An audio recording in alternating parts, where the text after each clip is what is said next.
Thank you, Mr. Speaker. Now in English. Thank you, Mr. Speaker. Thank you, Mr. Speaker.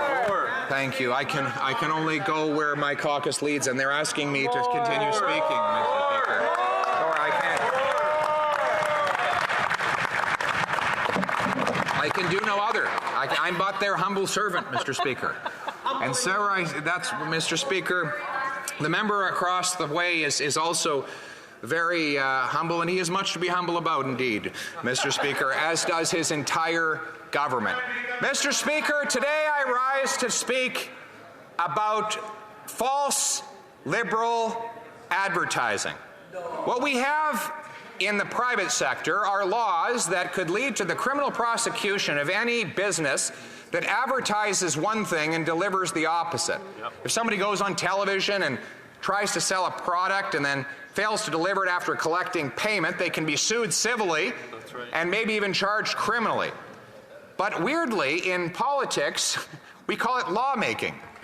We have a prime minister who literally brings programs before the House of Commons that do exactly the opposite of what they say. Yep. So for example, he says that he's going to spend these millions of dollars buying back hunting rifles. What has this resulted in? 100% increase in violent crime. Yeah. He has a program that he says will help protect the media that has actually removed the media from social networks. He is a prime minister, we have a prime minister who has an $87 billion affordable housing program that has doubled the cost of housing. This is the exact opposite of what he promised, and yet he took billions of dollars from Canadians in order to pay for it. He has, for example, they were busy trumpeting their idea of a affordable food program for kids, and then we found out that there's no food in the program. Exactly. We found out what the program does. It doesn't provide a single dollar for food. Here's what it does, and I've got it right from the bill. The minister must, in consultation with the Minister of Health, representatives of the provincial governments responsible for health and education, other relevant stakeholders in the fields, and representatives of Indigenous governing bodies, develop a national framework to establish a school food program. So let's just walk through all the steps, because we know that normally in the real world the shortest distance between 2 points is a straight line, but there were many points that were unrelated to kids actually having food in their bellies. One, that one minister would consult with another federal minister, who will consult with provincial ministers, who will consult with stakeholders, which is code for lobbyists, who will then develop a national framework to establish a school food program. So I note that the bill actually didn't provide a single dollar to source anything of nutritional value. Exactly. Not a single calorie of nutrition is funded by the bill.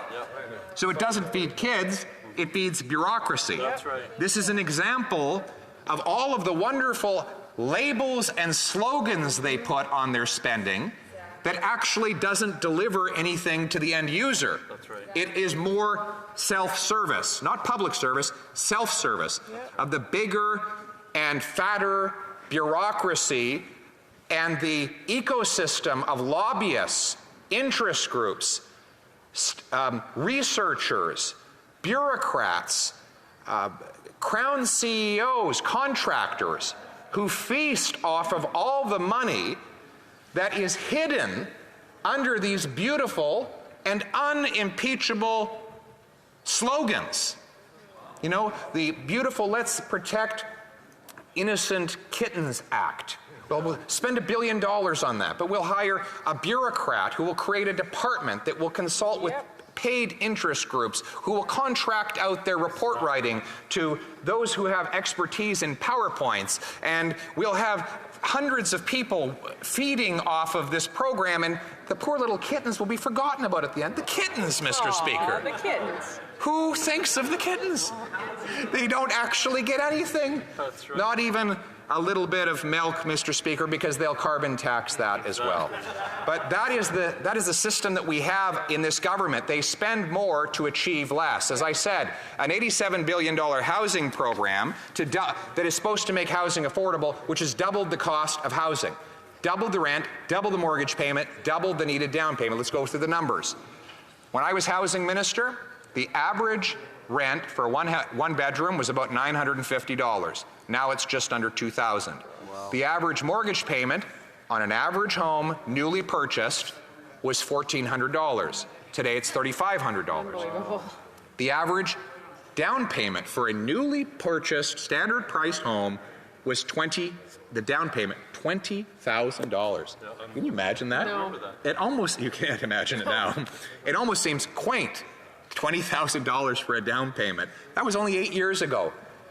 And now it's over $50,000. Now, the Prime Minister's main criticism of me is that I didn't have big enough bureaucracies at the same time as I was making housing affordable. So his measurement of success is that not whether or not you deliver an end product to the end user, it's whether or not you build a big enough bureaucracy and line item in the budget to pay for it. Failing is bad, failing expensively is worse, Mr. Speaker. Boy, has he ever failed.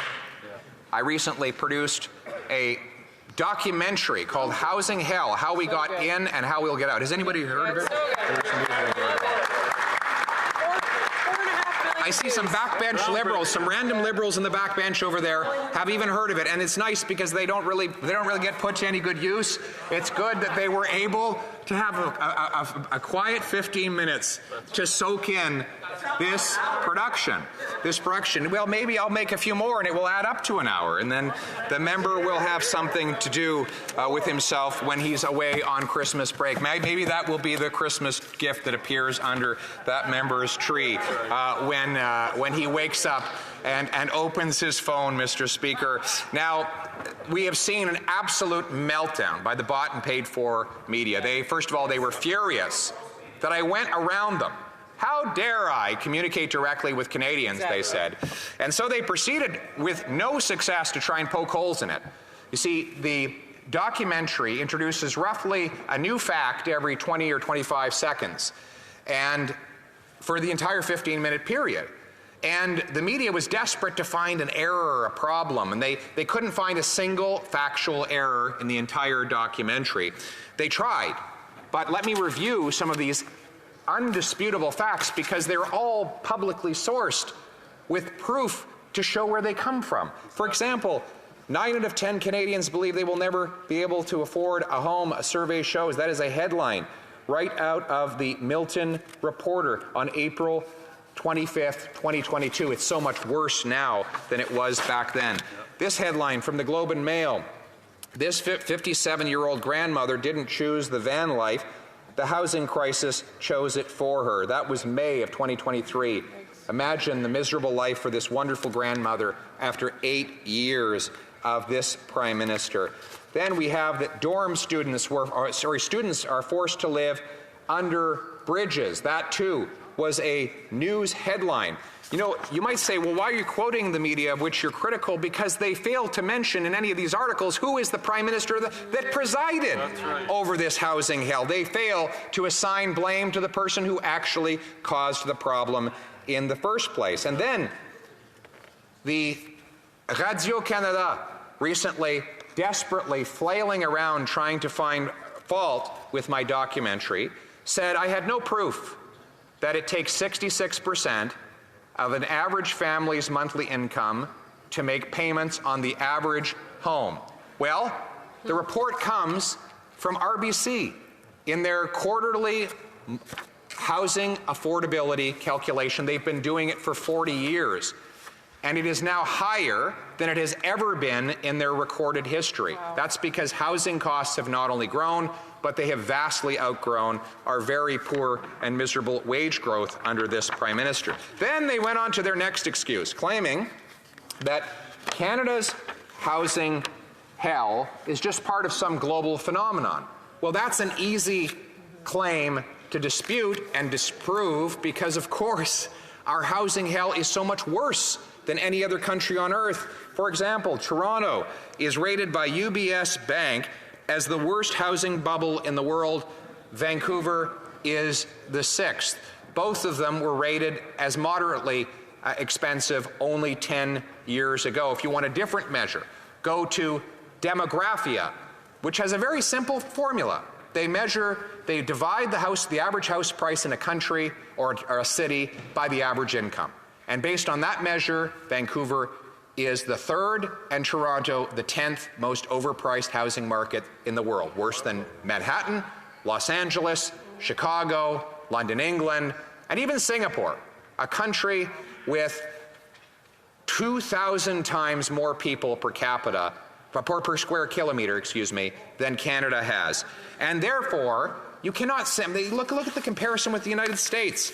The average American housing prices, depending on the measurement, are 25 to 40% cheaper in border towns. Often, house prices on the Canadian side, 15 minutes away, are double or even triple the cost of south of the border. A 2-bedroom and Kitchener now costs more than a castle in Sweden, Mr. Speaker. In fact, the OECD did a measurement of the growth in house prices relative to the growth in incomes in all of the roughly 40 OECD countries, and Canada saw the 2nd worst deterioration of housing affordability since this Prime Minister took office in 2015. So no, you cannot blame it on some global phenomenon. It is a uniquely Canadian hell, that is a uniquely here and now hell. The Prime Minister is responsible. I find they say, well, the Prime Minister really has nothing to do with housing. From the honourable member from Elmwood, Transcona. Thank you very much, Mr. Speaker. I noticed the time, and of course the Leader of the Official Opposition is entitled to take as much time as he wants, but some of us are beginning to wonder if he's running out the clock so that he doesn't have to take questions and answers, if he's afraid to take questions from the floor, or if he'll be leaving some time for members to ask him questions about his dissertation. I think while the honourable member is grabbing a glass of water, I know the honourable member, the parliamentary secretary, does have a point of order that needs to be done before.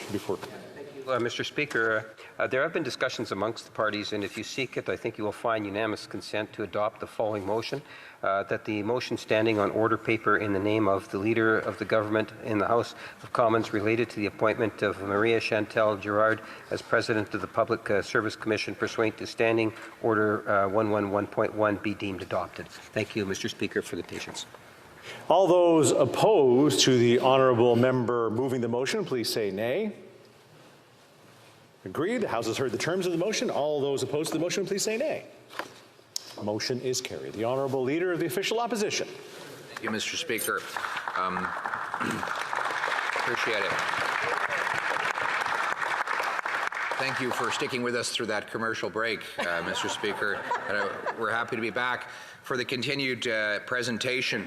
We then went on to demonstrate in this documentary another indisputable fact that, one, Canada has the fewest homes per capita in the G7, even though we have the most land to build on after 8 years of this Prime Minister, and that we built more homes in 1972 than we built last year. In fact, in 1972, we had 22 million Canadians. Last year, we had 39 million. In other words, we've doubled the housing price, we doubled the population while reducing the number of homes we're building because of the massive bureaucracy the Prime Minister continues to build up. And as a result, the number of homes relative to the number of families who need them is in stark decline.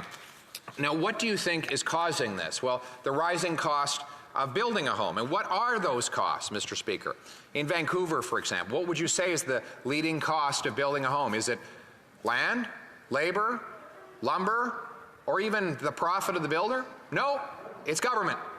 The cost of permits, delays, consultants, red tape, taxes, all of these costs add up to more than all of the other costs combined. They add up to $1.3 million for every newly built home. In Montreal, the city has blocked 25,000 new homes in the last 2 years. In Winnipeg, the courts had to shoot down a decision by the City Hall to block 2,000 homes right next to a transit station that was built for those homes. Why? Because the city councillor said his constituents did not want neighbours. And many Ontario municipalities have raised development charges 900%. 900%? Have the cost of servicing communities gone up 900% over the last several decades? I'd like to see why. Now, granted, those decisions are municipal, but they are federally funded because the Prime Minister happily forks over billions and billions of dollars more, rewarding bureaucracies for blocking the way. For example, he's created this new Housing Accelerator Fund. After 2 years and $4 billion, it hasn't completed a single solitary home. Recently, the minister had a great photo op in the city of Halifax in your province, Mr. Speaker, and boy, did we ever need a housing announcement there, because after 8 years of this Prime Minister, there are now 30 homeless encampments in that city. 30. Can you imagine that? Would you ever, Mr. Speaker, you're from Nova Scotia, would you ever have imagined that you'd have 30 homeless encampments in Halifax? 8 years ago, if I told you that would have happened, you wouldn't have believed me. But this is 8 years of the misery and poverty that this Prime Minister has imposed on our people. So we were all a little bit relieved when all of a sudden the minister decided he was going to show up and do something on housing. And he announced millions of dollars for the Liberal mayor. And what did we find out the money was for? Hiring more bureaucrats. I think we have another point of order from the honourable member for Elmwood-Transcona. Thank you, Mr. Speaker. I had asked if the leader of the Conservative Party was trying to run and hide from the Q&A, but I didn't get an answer. Will he be leaving time for us to ask him questions about his dissertation?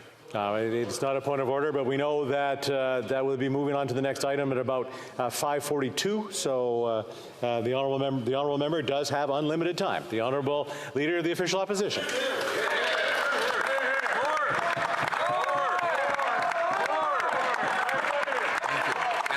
I would like to actually, not only would I be prepared to answer that member's questions, I would like to up the ante.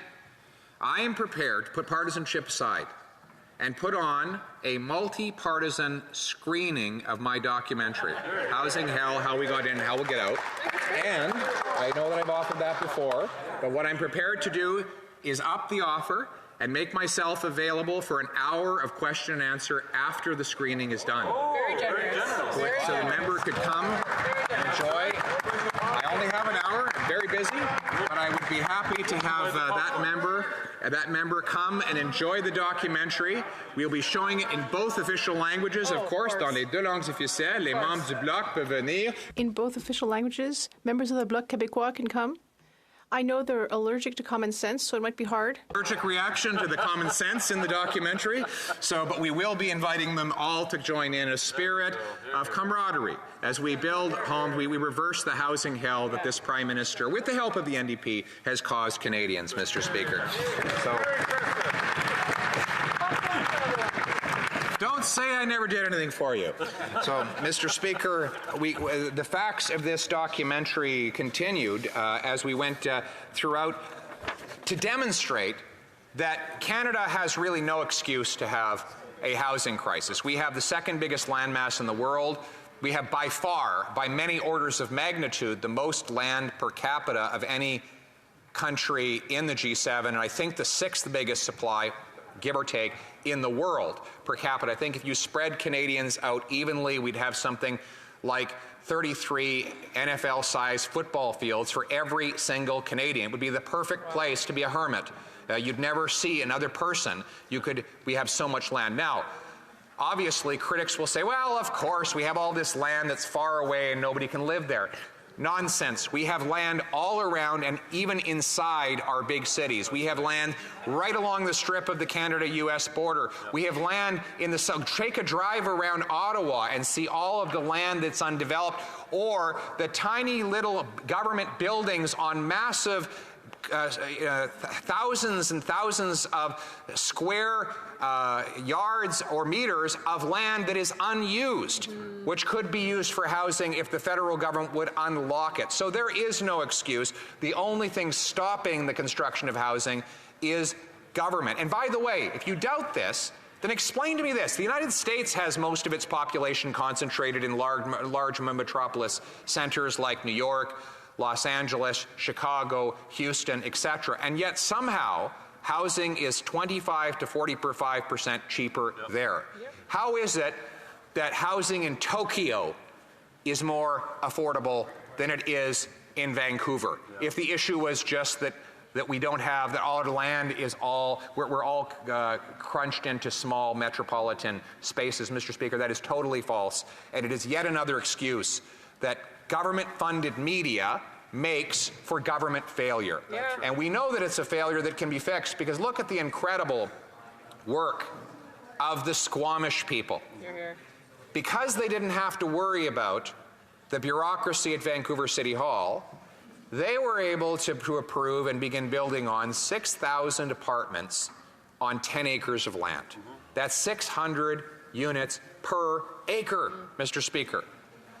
If they had to go through City Hall, it never would have happened. And those 6,000 wonderful families and couples would not have those homes. But they've demonstrated that if you get the government out of the way and let builders build, then you have more apartments. But unfortunately, that is exactly the opposite of what this prime. I have a point of order from the honourable member for Milton. Very much, Mr. Chair. I'm also eager to ask questions, but I'm also eager to point out that that was a $1 billion CMHC loan, the largest ever from the federal government, the Squamish Nation. However, we are following debate, and don't forget that once the member is finished, there will be an opportunity for questions and answers. The honourable leader for the official opposition. Mr. Speaker, I love how when the First Nations people do extraordinary things, Liberals show up to take all the credit, right? That's right. You know, he reminds me of the turkey or the rooster, Mr. Speaker, who thought just because he crowed when the sun came up that he made the sun come up, Mr. Speaker. He didn't make the sun come up. He just crowed about it. That's right. It was actually the First Nations people that are building this project, and it's a shame that Liberals try to take credit for it, Mr. Speaker. And if we could just get the Liberals out of the way, we could do many more great things if we could just get this government out of the way, because we know that prior to this government, housing was affordable in this country, taking a fraction of the cost out of a family paycheck to afford a home. And you know, the good thing is, Mr. Speaker, housing was not like this before this Prime Minister, and it won't be like this after he's gone. Now, the second cause of the housing hell, which I pointed out in my documentary, was the rampant money printing that the government unleashed. At the Prime Minister, while it was technically done by the Bank of Canada, it was clearly in total collaboration with the elected government and with the total support and the lack of discipline from the government to print $600 billion. They've created 32% more cash in a period of time when the economy has grown by 4%. In other words, the cash is growing 8 times faster than the stuff that cash buys. They did this through a program called quantitative easing, where the Bank of Canada, where the government sells bonds to the private sector, the Bank of Canada buys them right back at a higher price, profiting the financial institutions, freeing up easy money for government to spend, but also flooding the financial markets with easy cash that is lent out to wealthy investors.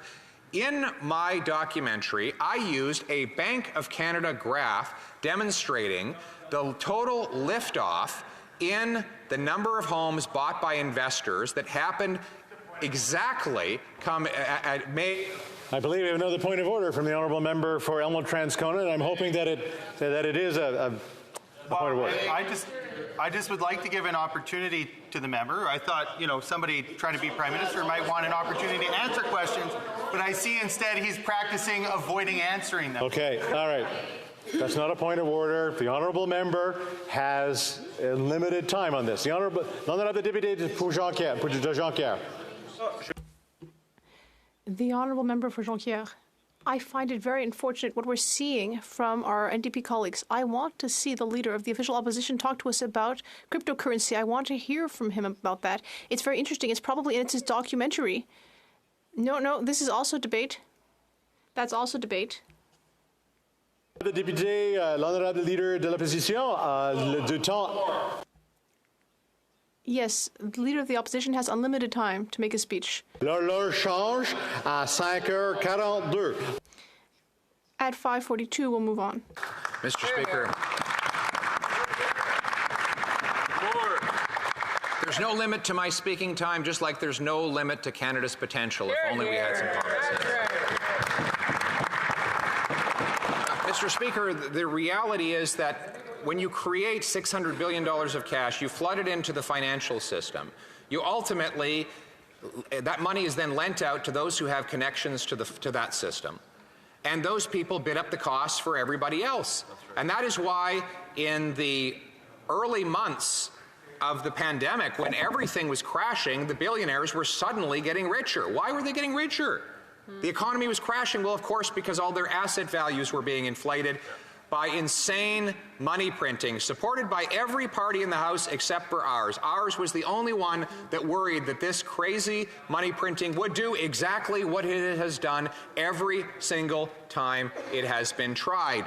And when I produced the evidence of this in the documentary, all of the bought and paid for media said, oh, this is an outrageous explanation, but they haven't once provided a shred of evidence that it's not true. Exactly. Look at the graphs the Bank of Canada produced itself. Exactly. It demonstrates that there was a massive flooding of cash into the real estate market through the vector of the same financial institutions that had profited off of quantitative easing.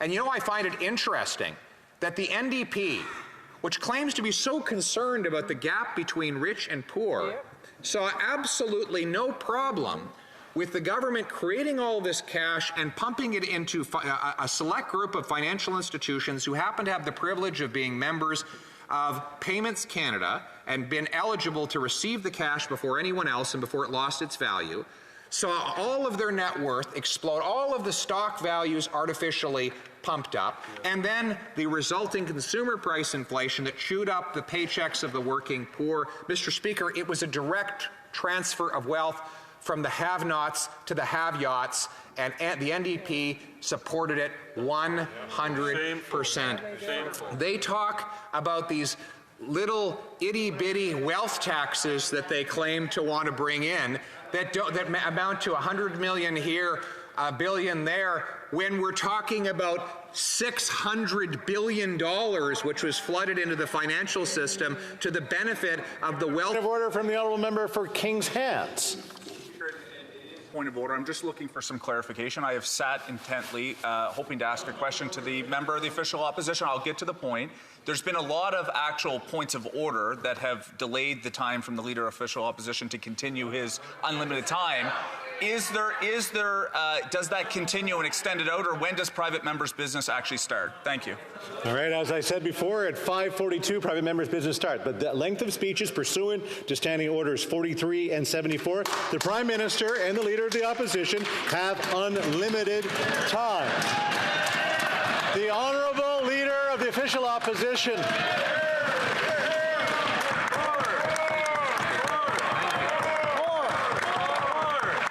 Thank you, Mr. Speaker. And every time I get interrupted, I think of something else to say. And so it just prolongs my remark. And maybe that's, in fairness, maybe that is the goal of the members across the way who seem to be, in fairness, and I appreciate it, quite enjoying the presentation. So I thank them for being part of this today, Mr. Speaker. But as I was saying, I find it incredible that the NDP, which claims always to be so concerned about the gap between rich and poor, has expressed zero concern with the central bank ballooning the asset values and the net worth of the super rich by creating cash and burning the purchasing power of our working class people, taking money from wage earners to billionaire asset owners, is not exactly what you'd expect in the name of a working class party.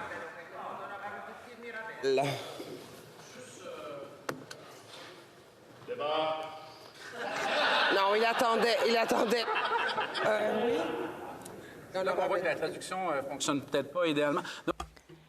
Well, regarding the standing orders, we know that private members' business will start at 5:42 p.m. I wanted to know if the Leader of the Official Opposition continues until 5:42, whether he'll come back tomorrow to answer questions. It's up to the Leader of the Official Opposition to decide if he goes on tomorrow. Chef de l'opposition. And yet, the NDP was happy to see all of these financial institutions and billionaires increase their wealth, not because of the invention of any new great product, but because they had government shoveling printed cash into their vaults.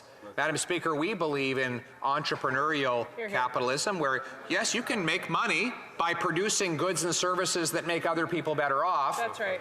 They believe in state crony capitalism, where you get rich by favors from the state. You don't.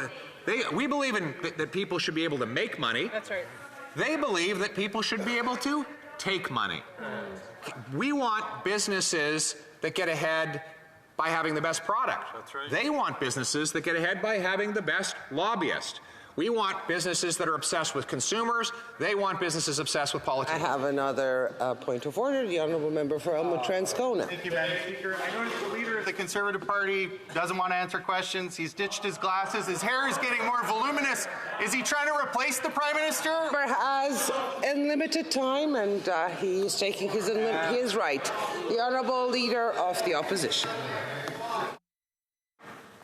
Madam Speaker, I can understand why the NDP is so sensitive, because their betrayal of the working class people they so long claim to represent is becoming more and more clear the longer I speak. They are desperately to silence that voice. But Madam Speaker, everywhere I go, I meet working class New Democrats, people who voted for the NDP their whole lives, who say they betrayed me, and that is why I'm standing with the common sense Conservative.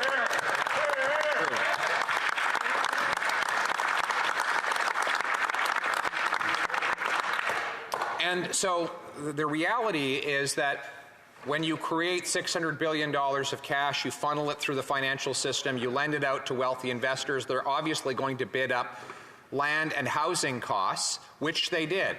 Now, one of the critiques of the bought and paid for liberal press gallery of my documentary is to claim that it was COVID that caused housing prices to go up.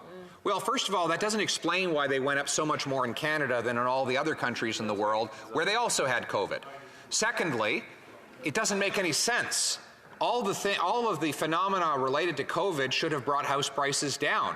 Immigration was ground to a halt, wages dropped, job losses occurred, a recession happened. All of those things are typically associated with declining house prices, not rising prices. And not only, don't just take my word for it, CMHC predicted in spring of 2020 that these COVID phenomena would lead to a 32% drop in house prices. Yeah. So what caused the market to reverse what would otherwise have been such a serious drop and instead turn into a 50% increase in 2 years in house prices? Well, obviously, it was the massive flood of new cash into the financial system which got lent out, and we need to have accountability for that. Now, why does this matter? Given that the quantitative easing program seems to be over for now, we have to elect a government that will never allow the use the central bank as a personal ATM to print cash, inflate costs, and destroy the purchasing power of the working class. And when I'm Prime Minister, we will get the central bank back to its core mandate of stable, low prices, not paying off politicians' spending. That's common sense.